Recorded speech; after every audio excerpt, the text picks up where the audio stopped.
नमस्कार सर। नमस्कार जी। सर क्या नाम है आपका? पांचादास। पांचादास जी, संत रामपाल जी महाराज से नाम दीक्षा कब ली? 28 अप्रैल 2016। सर संत रामपाल जी महाराज से नाम दीक्षा लेने से पहले क्या भक्ति साधना करते थे? कबीरपंथ से जुड़े थे, उसके साथ साथ हम सब देवी देवताओं जो भी कोई बताता था भूत पूजा या जो भी मंदिर पूजा, लेकिन आत्मा कबीर साहब से ही जुड़ी थी। हाँ, कबीर साहब की भक्ति पहले हम करते थे। सर आप पहले भी कबीरपंथी थे और संत रामपाल जी महाराज भी कबीरपंथी हैं, तो फिर आपने संत रामपाल जी महाराज से नाम दीक्षा क्यों ली? जो पहले हम कबीर साहब महाराज जी के पंथ में जुड़े थे, जो हमें गुरु जी मिले थे ना, तो उनके पास जो भक्ति यथार्थ नहीं थी, गुरु मंत्र नहीं था उनके पास, कोई भी सिर्फ कबीर पंथ थे, उनसे मिला हमें कबीर नाम ही मिला। और कबीर पंथ में जो मंत्र है या भक्ति है या साधना है वो उनसे नहीं मिली। तो हम परमात्मा की तलाश थी। गुरु जी ने, परमात्मा ने हमें बचपन से ही तालीम भी दी थी, फिर हिंदी भी सीख ली, तो पुस्तकें पढ़ते थे। तो ऐसे कबीर साहब की तलाश थी।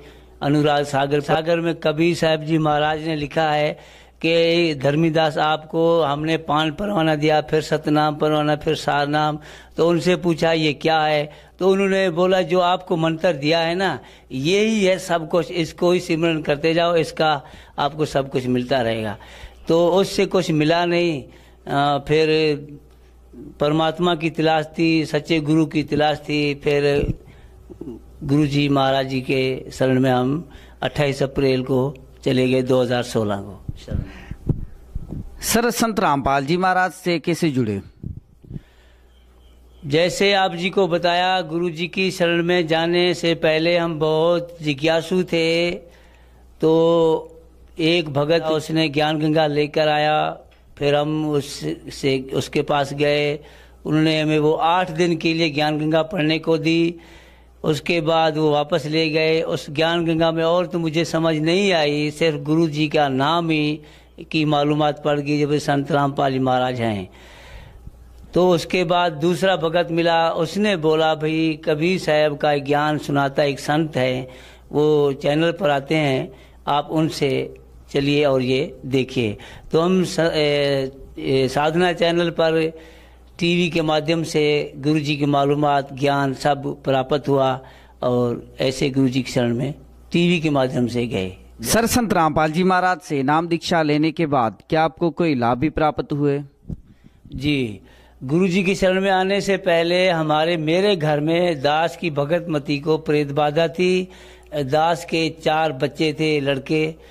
तो पहले जो सबसे बड़ा था, जो ही उसका जन्म हुआ 2 महीने हमने अस्पताल में दाखिल रखा, छोटे को ही। उसके बाद जो दूसरे बच्चे, उनको भी बीमारी थी, वो भक्ति भी करते थे। वो जो पहले वाला गुरु था ना, उसका दास से बहुत प्रेम था। जब वो हमारे घर आता था तो महीना 15 दिन ही हमारे घर रुकता था, उसके बाद ही जाते थे। तो जिधर वो जाता दूसरे दिन फिर वो आ जाते, उनको बाहर जो है ना वो सुकून नहीं आता था। तो उनसे ये प्रार्थना करते, महाराज जी ये हमारे घर में भूत प्रेत है या ये बीमारी की समस्या है, तो आपका हल करें इसका।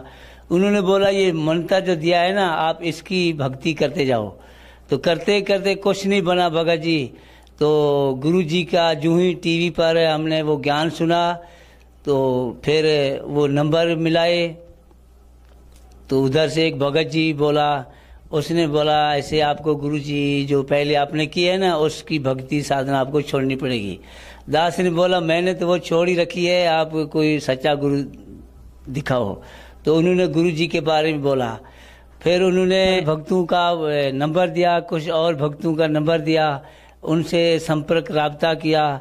तो दास के घर में जो है ना वो भूत प्रेत या दूसरी बीमारी की समस्या थी। तो उनसे मशवरा किया, भगत जी इसका क्या निवारण होगा, कैसे होगा? तो उन्होंने बोला आप गुरु जी से अर्जी लगाओ। दास ने वो नंबर फिर लगाए। तो उधर से भगत जी से प्रार्थना की वे गुरु जी की दास की अर्जी लगाएं। तो उन्होंने बोला गुरु जी अर्जी उसकी सुनेंगे, कबूल करेंगे जो उनसे नाम उपदेश लेगा। दास ने बोला नहीं, वो परमात्मा आए हैं तो आप बोलें। तो वो जाकर गुरु जी से उन्होंने अर्जी लगाई। मालिक हमारे घर पर प्रकट हुए। दास के सब जो घर वाले उनको चरणमृत पिला कर गए। तो ये दर्शन मेरे पिताजी को उन्होंने दिया, मुझे तो नहीं दिया। ठीक है ना, ये पहला लाभ। तो गुरु जी ने हमें उपदेश भी नहीं मिला था और ये हुआ। तो लाभ तो ये है, परमात्मा की शरण में जाने के लिए, मालिक के शरण में जाने के लिए हमें वो तत्व ज्ञान कहाँ से मिलेगा। तो ये लाभ परमात्मा, तो ऐसे बहुत लाभ मिले और भी हैं। जैसे एक बार हम गुरु जी के प्रचार पर गए थे, हम 2 भाई थे। प्रचार पर गुरु जी की प्रचार पर गए तो शाम का टाइम था। हमें घर जाने के लिए हमारा सफ़र जो है तकरीबन 80 किलोमीटर की दूरी पर हम थे। बारिश का माहौल बना हुआ था। तो दूसरा जो भाई मेरे साथ था ना, उसको घर से फ़ोन आया भी। उसकी भगतमती ने बोला मुझे बुखार है, तबीयत खराब है, आप जल्दी घर आना। दास ने उसे बोला भाई इधर भगत करीब उनके घर हैं, आप हम वहाँ चले जाएं, बारिश का सिस्टम है तो इधर रुक जाएं, सर्दी बहुत थी। उस भगत ने बोला नहीं, हम घर ही जाएंगे। तो ठीक है भाई चलो। तो उसने वो शाही रोड पर हम जा रहे थे, उसने तकरीबन 80 या 70 की स्पीड पर उसने मोटरसाइकिल को दौड़ा दी। तो आगे यकदम एक छोटा सा जंप आ गया। मेरे हाथ में गुरुजी की ज्ञान गंगा जो पुस्तक है वो 30-40 वो थी, लैपटॉप था। तो हम उस जंप में से गुजरे, ऊपर से गुजरे। तो गाड़ी जो है ना हमारी, वो मोटरसाइकिल तकरीबन 5 फुट ऊपर उसने जंप लगा दिया। तो दास वहाँ से ऊपर, गाड़ी से ऊपर उछल गए। ये साइड जाकर लगी दास की।